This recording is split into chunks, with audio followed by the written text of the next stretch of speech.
Alors voilà un petit géranium très odorant, c'est le géranium rosa. Alors c'est un géranium qui a un parfum très puissant qui rappelle la rose. Bon, c'est un géranium qui est très utilisé en huile essentielle, notamment pour éloigner les moustiques. Mais moi j'aime bien l'utiliser en cuisine. Il y a de plus en plus de restaurants qui l'utilisent avec les desserts ou pour faire des infusions, ou faire infuser dans du lait pour préparer des crèmes brûlées, des flans ou toutes sortes de desserts. Et on a ainsi des préparations qui sentent la rose et qui sont vraiment très agréables. Pour prélever ce géranium, on coupe les tiges au-dessus d'un départ et on récupère les feuilles pour les utiliser soit en cuisine, soit en infusion.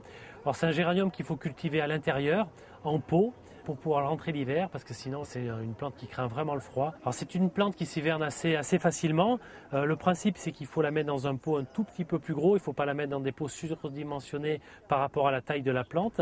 Et ensuite on l'arrose assez peu l'hiver et on la rentre dans une pièce, une véranda, une pièce pas chauffée, enfin, pas trop chauffée, il ne faut pas qu'il gèle dans la pièce. Et ensuite il faut la sortir au printemps dès que les beaux jours arrivent. Et à cette période-là, c'est bien de la tailler pour éviter de faire du vieux bois. On coupe les tiges principales et ainsi elle repart de façon plus touffue, plus garnie.